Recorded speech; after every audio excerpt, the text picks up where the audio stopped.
Whoa, that one almost hit me in the head. Hi there, everyone. If I look like crap, it's because I just got back from a hike.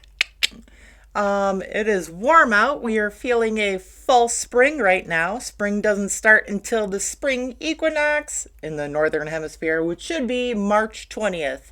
So we're going from Pisces season into Aries season. As of time of this recording, it is the 13th of March.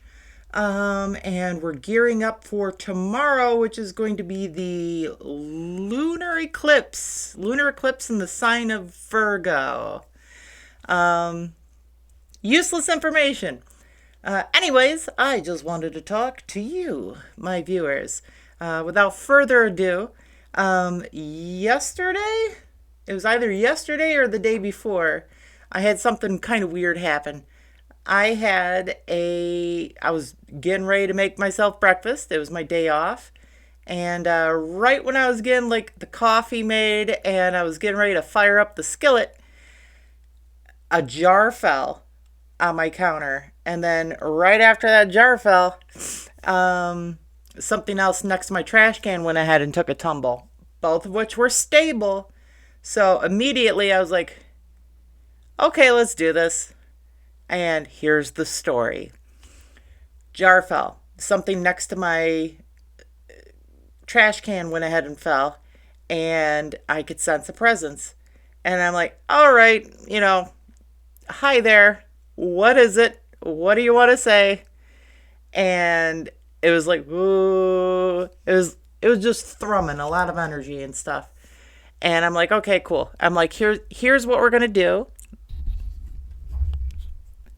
Here's what we're going to do. I'm going to go ahead and I'm going to light a candle. And I'm going to ask them yes or no questions. I got a sheet of paper. I got a pen. And before I lit the candle and it started going like, ooh, all crazy and stuff. But that was just like the spirit trying to figure out how to use this energy to manipulate the candle flame. Because right then and there, I knew, okay, this is a spirit who doesn't really have a handle on things, probably recently deceased. Those are the ones that I talk to the most, or the recently deceased. Anyway, I gave it a moment to kind of figure out how to manipulate the candle, and I'm like, okay, cool. So left for yes, right for no, and I had a hard time angling the flame left or right. It seemed to favor the right. And I'm like, okay, cool. And I'm like, can you make the candle very still? Can you make the flame very still? And it was able to make the flame very still. I'm like, can you make the flame flicker? And it did really, really quickly. So I'm like, okay, cool. Here's the ground rules. And this is the same ground rules that I use for pretty much any spirit that comes through and wants to talk to me and stuff like that, especially if I don't know them. I'm like, okay, rule number 1, this one's important. This is my place. So any guests that I invite into this home, you do not deal with. You do not harass. You do not scare. You do not touch. You do not attach to. That's always my first rule. And number 2 rule is this is my dwelling. So when I say that we're done, you must leave. Number 3 is usually no jump scares. That one's more for spirits that know what they're doing and have lost track of their humanity. If they had humanity, they're not always human. But if it's a malicious spirit, I'm like, don't do jump scares. And I just leave it at that. I don't tell them what happens if they do break any of the rules. I have safety measures in place for if they do break the rules. But that's another video.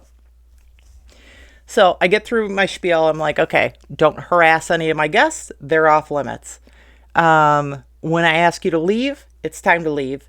And no jump scares. That being said, okay, let's communicate here. It was in a rush. It was like, yeah, I agree to the terms. It was kind of like, I have a message to get across. This is urgent. So newly deceased, recently deceased, urgent message right off the bat. I'm like, okay, cool. And I'm like, okay, so first question, is this a message for me or is this a message for somebody else? And they were like, somebody else. And then I'm like, okay, is this a message for somebody that I know?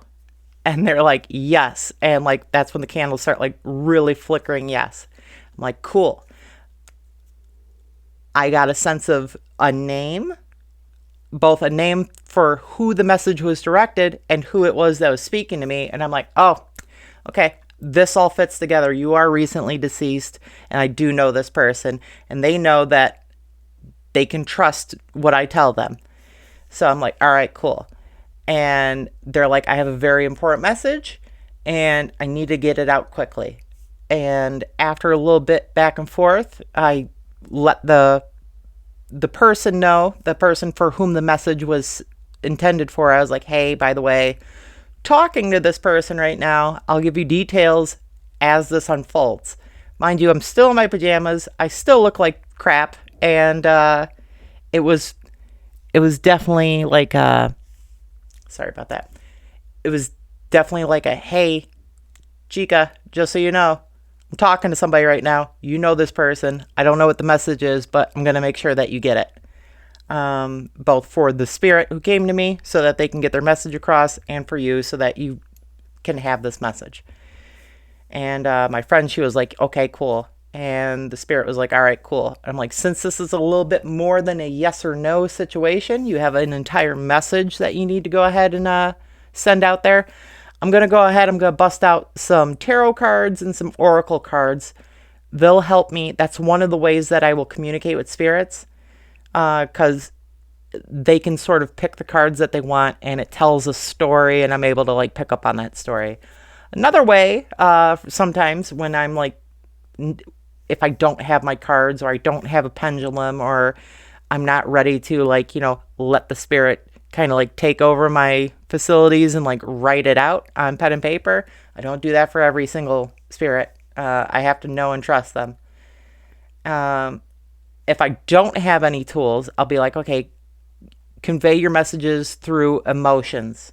Put pictures in my head, put feelings in my head, and we'll communicate that way. That's probably the easiest way for most people that don't have any tools to speak with a ghost.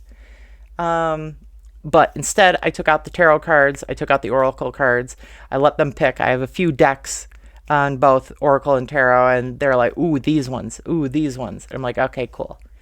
Right off the bat, before we started, the person was like, the spirit was like, ooh, animals, metal, because it was like black with like neon and stuff, the one oracle deck that I had, and they thought it looked cool.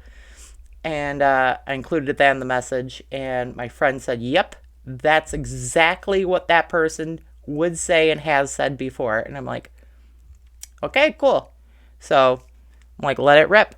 And they directed me, okay. And I'm like, do you know about tarot cards? And they're like,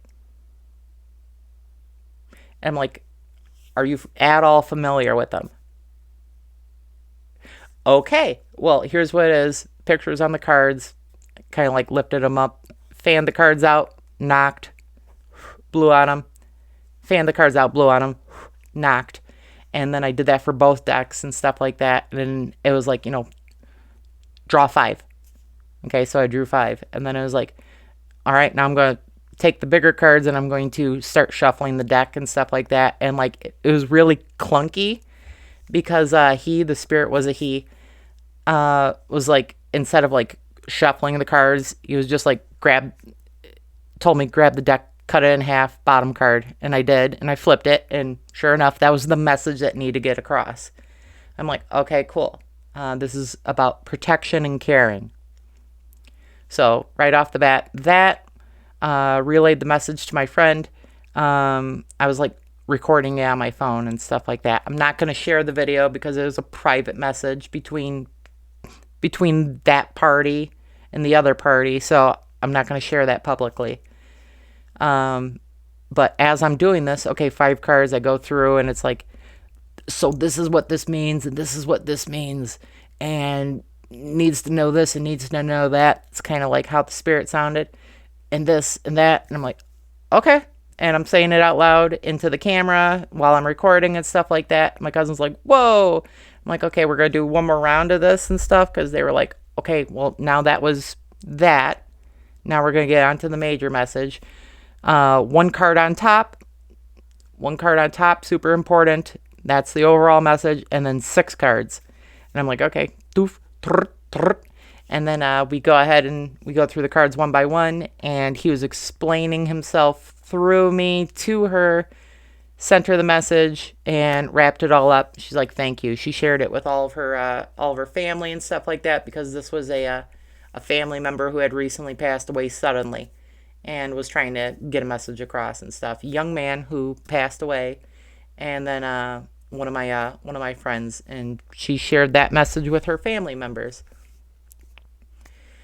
And yeah, at the end of it, I was like, okay, cool. And like I asked, I'm like, okay, told my friend, I'm like, that's the message. This is what I got. She's like, thank you. I'll watch the full video when I get home. She did. She came to see me shortly thereafter, and we talked a little bit more about it. But I asked the spirit, I'm like, are you okay with the message that you got across? And they're like, yes. And they're like, I have a short window of time to like get this message across, and I have to talk to a lot of people. And he's like, he was like, thank you, you made this easy, moving on to the next one. I'm like, okay, cool, I'm gonna blow out the candle now. So first I took a shaker of cinnamon, and I shook it out into my right hand, and I held on to it, and then I'm like, I'm gonna blow out the candle, and then I'm gonna ask you to leave. And the spirit's like, okay. So I blew out the candle. The smoke comes up suddenly. I see the form of the spirit now, because I hadn't seen the spirit. I was only communicating with him. And then it's like, oh, okay, cool. Like now I see what you look like and stuff like that. It was just a weird thing. That kind of stuff happens too. And then holding the cinnamon in my hand, I put it behind his back like you would be leading a client out. I led him to the door, opened the door, and I'm like, thank you very much. Good luck. He stepped through the threshold. I blew the cinnamon out, and I said, good luck. And then I grabbed my mail, and I came inside, and I ate my eggs. I finished my scrambled eggs. So yeah, that's a thing that happens to me sometimes. Not often, but like enough to where it's like I'm not scared. And it's like, as a witch, my job is like, it has it's multifaceted, but it really comes down to healing people, communicating with spirits, communicating with animals and plants too. Again, another video, and like offering therapy. Kind of like looking into a situation through a different point of view and giving that back to a person. That's pretty much what I do. The type of witch I am is a hedge witch, and hedge witches are about communication. Communication is our strong suit. So here I am, looking all frumpy in my PJs, no makeup, hair's sticking up like Don King, hair's sticking up like Static X, hair's sticking up like, I don't know kids these days. Some person that has hair sticking up. Goku. And then all of a sudden it's like, okay, I got to put away the mundane world, and I need to step into my role as a witch. I need to step into the spiritual realm. I'm like, okay, cool, let's do this. And through it, I was able to give a communication to a person from a loved one that had passed on. And I was able to help that spirit get their message across. They understood what had happened to their physical being, and they now understand what is happening to them in this moment, what their reality, what their existence is now. And they were totally cool with that. It was just like, hey, I got a lot of people I need to get through and I need to talk to. You're next on my list because I know that you can talk to me and you're close to this other person. And I'm like, yeah, okay, no problem. But yeah, right there in the middle of me making breakfast, it's like, time to put on the witch hat. I didn't actually put on a witch hat, but I've got a couple of witch hats. But like, time to go to work. And that's just something that you do as a witch sometimes. I just wanted to share that with you. Thank you very much for watching, and have a good one. Bye.